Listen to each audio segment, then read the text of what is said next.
Let's dive into our first big story, and it's a fiery one. Middleweight champion Driscus Du Plessis is talking serious trash about none other than Khamzat Chimaev, and the internet is absolutely exploding. The two have ignited a fierce verbal war ahead of their highly anticipated showdown at UFC 319, and fans can't get enough. It all kicked off when Khamzat decided to poke fun at Dricus on social media. He posted a photo of Du Plessis with his team, but didn't stop there. In classic Khamzat fashion, he tagged Dricus and flooded the caption with donut emojis, followed by a laughing face. Now that might seem harmless to some, but in fight culture, it's a not-so-subtle way of calling someone soft out of shape or not serious about training. And Chimaev made sure that message was loud and clear. But Dricus didn't take it lying down. He clapped back with a brutal comment saying, "Oh, would get you there, but there's no inbred emoji." That one hit hard. It wasn't just a comeback, it was a direct insult aimed at Khamzat's background.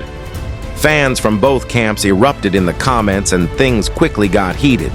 Then a Khamzat fan account jumped in, throwing another jab at Dricus with the comment, "At least he knows who his father is." It was a clear attempt to dig into Du Plessis' personal life. But once again, Dricus didn't hesitate. He fired back with, "Yes, his older brother probably." That comeback went viral. It was raw, it was savage, and it showed that Du Plessis is ready to go to war, both in and out of the cage. The trash talk didn't stop there. One fan trying to stir up even more controversy commented, "No grok needed this gay fighter takes it," in the cream from his coach. While many fans felt that crossed the line, Dricus still replied with, "Ah, but at least not my." That vague and cutting reply sparked huge debate across Twitter and Reddit. Some praised his ruthless wit, while others criticized the increasingly personal direction the banter had taken. So what does all this mean for UFC 319? It means this fight is no longer just about who's the better fighter. This has turned deeply personal. There's real bad blood here, and when the cage door closes, it's going to be electric. Every insult and reply has only added fuel to the fire, and fans aren't just eager to see who wins, they want to see who gets silenced. One thing is certain, when these two clash, it won't just be about the belt. It'll be about pride. And now, enter former middleweight champion Robert Whittaker. His take on the upcoming fight is making waves because he's been in the cage with both men, and he's lost to both. That gives him a rare perspective few others have. According to Whittaker, he believes Khamzat will get the early takedowns and control Dricus in the opening rounds. He praised Chimaev's explosive wrestling and non-stop pressure, calling him one of the most dangerous fighters in the division, especially early on. But Whittaker also raised a critical point. Can Khamzat keep that pace for 5 rounds? That's where things get interesting. Whittaker put it bluntly, "I don't think Dricus will stop Khamzat's takedown. Trust me, it's kept me up at night. I've replayed it 1,000 times. There's a way, but it's tricky." Coming from someone who was taken down and held by Chimaev, that's a huge nod to just how dominant Khamzat can be. Whittaker went on to say, "Once Khamzat gets his hands on you, once you're backed up to that fence, he's staying on you. He's relentless." Then came the big question, what happens if he doesn't finish Dricus early? Whittaker referenced Khamzat's fight with Usman, where Chimaev came out like a storm, but faded noticeably as the rounds went on. That's where Du Plessis becomes dangerous. Whittaker gave him major props, saying, "Dricus has a gas tank. He's got that dog in him. If you don't put him away, he just keeps coming. He'll throw bombs, punches, kicks until the final bell." Whittaker summed it up simply. The biggest factor in this fight is what Khamzat does with the takedowns, because without a doubt, he'll get them. The real question is, what happens after? This fight is no longer just about skill. It's about heart endurance and who cracks first under pressure. Let's pivot now to another rising name in the MMA world. While Ian Gary continues to grind away behind the scenes, another fighter is stepping into the spotlight, Jan Silva. This promising prospect has been making waves, with bold claims and a growing fan base. He's calling out none other than the UFC featherweight champion Ilia Topuria. In a recent video posted on his YouTube channel, Jan Silva didn't hold back. He openly declared, "I did better than you."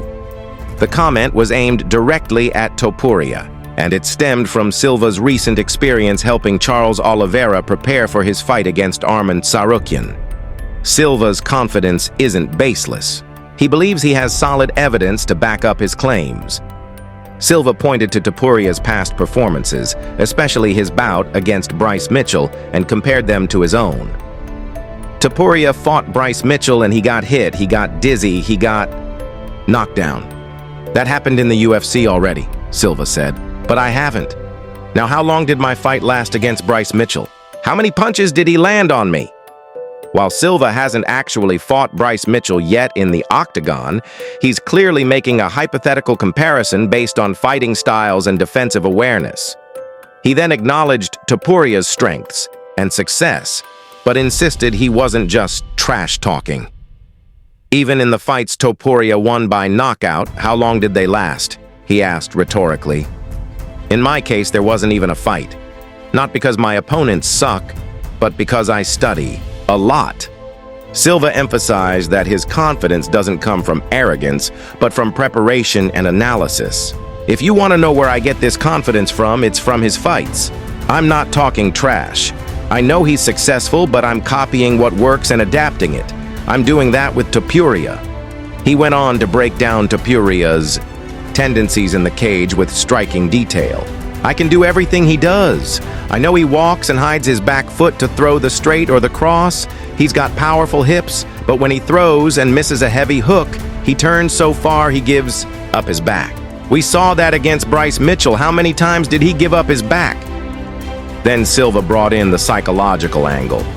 "Let's be honest, Topuria doesn't believe he can lose, and that alone is a major advantage. Someone who hasn't lost in a while doesn't think he can lose. That mindset gives you a huge edge." But Silva also said, "If the Charles Oliveira that fought Michael Chandler shows up, he doesn't need me or anyone else.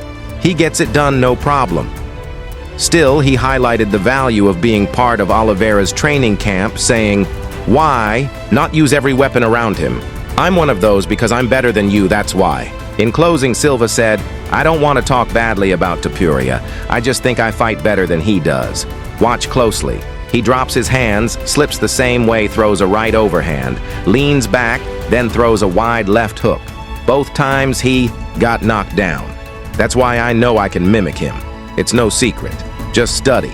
And if he doesn't like that, it's all good." Moving on to our next big story, Jon Jones has finally responded to the backlash he received over his recent comments about Islam Makhachev. The MMA community, especially Russian fans, were shocked and upset after both Jones and Nate Diaz questioned Islam's standing among the sport's all-time greats.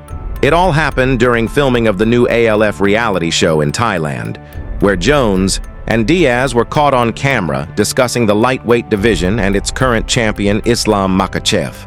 The controversy wasn't so much about doubting Islam's skills, but rather about questioning whether his resume is deep enough to place him among the GOATs. They pointed out that Islam has only 4 successful title defenses so far in the UFC's 155-pound division. That's impressive, but still modest compared to legends like Khabib Nurmagomedov and long-reigning multi-division champions. The comments sparked a wave of criticism online, especially from Islam's fans in Dagestan and across Russia, where he's seen as a national hero. Many argued that his dominant skill and the way he's beaten elite fighters like Alexander Volkanovski twice make him one of the most dangerous fighters in UFC history. "I feel like my comment made a lot of people upset," Jones admitted. "A lot of Islam fans got upset, but what I was trying to do was translate for Nate. He speaks in a very laid-back way with a lot of slang, and if you're not American, it might be hard to understand what he really means. So I was just trying to help with that." But Jones didn't walk his comments back completely. He stood by his original point that while Islam is clearly talented, he's still relatively new in terms of MMA legacy. At the same time, me saying that Islam is an up-and-coming fighter, when it comes from me, I can say that not many people can. Jones emphasized that it wasn't meant as an insult. In fact, he sees Islam as someone with the potential to one day be remembered among the greats. "He's doing amazing things," Jones said, "but greatness takes time. It takes a long road." Beating great fighters, defending your belt over and over, that's what we're talking about here. It's a nuanced debate, and while some fans may not agree, Jon Jones is standing firm, offering both respect and realism when it comes to Islam. Makhachev's growing legacy. Now let's move on to another hot topic. Things are heating up in the MMA world. Jack Della Maddalena has made his official prediction for the highly anticipated clash between Khamzat Chimaev and Driscus Du Plessis at UFC 319, and his take might surprise a lot of fans. During a recent media appearance, Jack was asked who he thinks will come out on top in this intense middleweight showdown. His answer was short, confident, and refreshingly honest. "That's a tough one," Jack admitted. "I think a lot of people are counting out Dricus, and in the past he's always been the guy people count out, but he always shows up. I think Dricus will win." It might have been a brief prediction, but it spoke volumes coming from someone who knows what it takes to go to war inside the octagon. Jack's belief in Dricus isn't just a casual guess. It's rooted in what he's seen and respected from the South African fighter. Consistent performances, grit, a refusal to fold under pressure. Many in the MMA community have already labeled Khamzat Chimaev as the clear favorite, and it's easy to see why. He's undefeated. He has elite wrestling, explosive power, and relentless pressure. Every time he steps into the cage, he brings chaos. With a resume full of dominant wins and a fearsome reputation, he's built an aura that intimidates even seasoned fighters. But Jack Della Maddalena is here to remind everyone not to overlook what Dricus Du Plessis brings to the table. Dricus has built his name not on hype, but on a pattern of proving doubters wrong. Whether it was against Robert Whittaker, Derek Brunson, or Brad Tavares, Dricus has consistently walked in as the underdog and walked out with the win. Jack's reasoning is simple but powerful. He sees in Dricus a fighter who thrives when the odds are against him. Someone who gets stronger as the fight goes on. Someone who knows how to dig deep, regroup, and come back even harder. That kind of toughness can't be taught, and that's why Jack believes Dricus can pull off what many are calling an upset.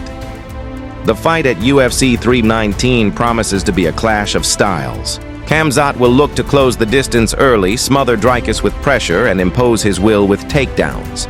But if Dricus can survive the early storm, the later rounds could swing in his favor. That's where Jack believes Dricus shines the most. So while the betting odds may favor Khamzat and the analysts continue to hype his dominance, Jack Della Maddalena is putting his faith in heart. He's backing the fighter who's made a career out of defying expectations. We'll see if that prediction holds when the cage door closes at UFC 319. One thing is certain, this is a fight you don't want to miss. Now on to the next headline.